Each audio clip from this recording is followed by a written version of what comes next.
I wanted to talk a little bit about what I guess we could call your setlist intuition, and that you've developed this ability to take very, very educated guesses that are often correct about what they're going to play next based on the instruments they're holding and just knowledge of set lists and stuff like that. I try not to do it if people don't want to hear it. I know Beth gets annoyed sometimes when we're at Guster shows. If a song she likes is going to happen and I say it first, she would rather have the surprise. Yeah. So seeing where Ed's hands are before a song is often a tell. In particular, when he gets his guitar for corduroy, he often likes to play it right out of the song before it. So there are times, I think it happened in Boston at Fenway in 2016, night one. I believe they were playing Given to Fly as the third song, and they were going to do corduroy, and he got his guitar, and as he waited for just the end of Given to Fly, he put his hand in the E chord in the 7th fret, so you knew that was going to be corduroy. It could have been either corduroy or Lucan, but you wouldn't expect Lucan in that case. So part of it is actually Ed will often kind of set up in a certain way.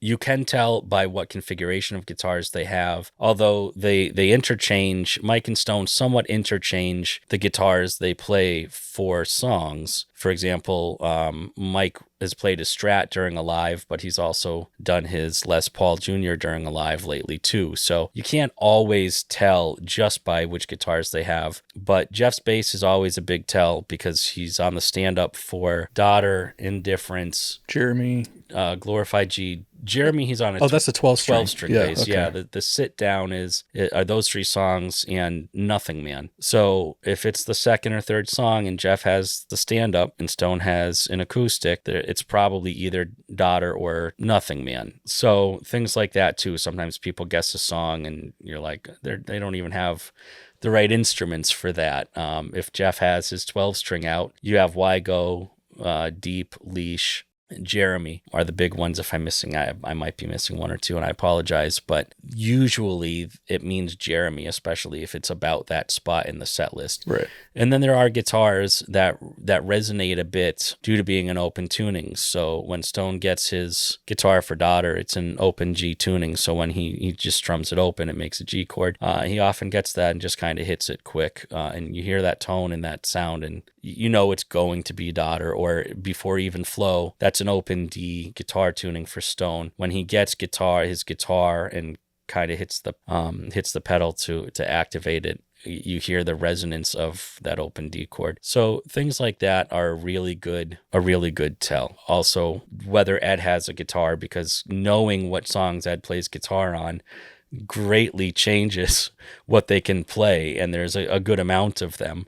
When they come out and Ed has a guitar and somebody near me yells, "It's gonna be Release," it's not gonna be Release. It's it's gonna be potentially Long Road, or Sometimes, or Corduroy, or something that's not Release. Right. But there was a cool incident in 2010, back-to-back shows. When we went to Boston 2010, Ed was talking about, you're going to have to help me out with the name of the author of The People's History of the United States of America, Howard Zinn. He was talking about Howard Zinn, and he had a guitar in his hand, and I thought, this is really strange, because usually he talks about Howard Zinn before Down.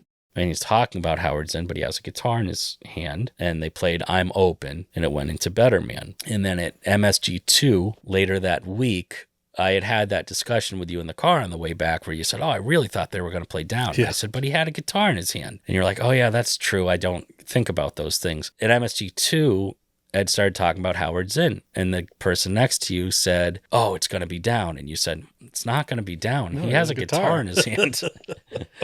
He's probably going to play I'm Open. And when they didn't the guy buy you a beer? I think so. He said he bought you a beer. I think so, yeah. He said, I'm going to buy you a beer for that. And next time he went, he came back with one. Yeah, that's right. Yeah. Because he was so impressed with your knowledge. That was new knowledge from me. I deserve that. Yes, I deserve that beer. Oh, well, I'll have to repay you that beer. Yeah, you definitely owe me. I waited till the podcast to tell you owe me a beer. That's actually the only reason I did this.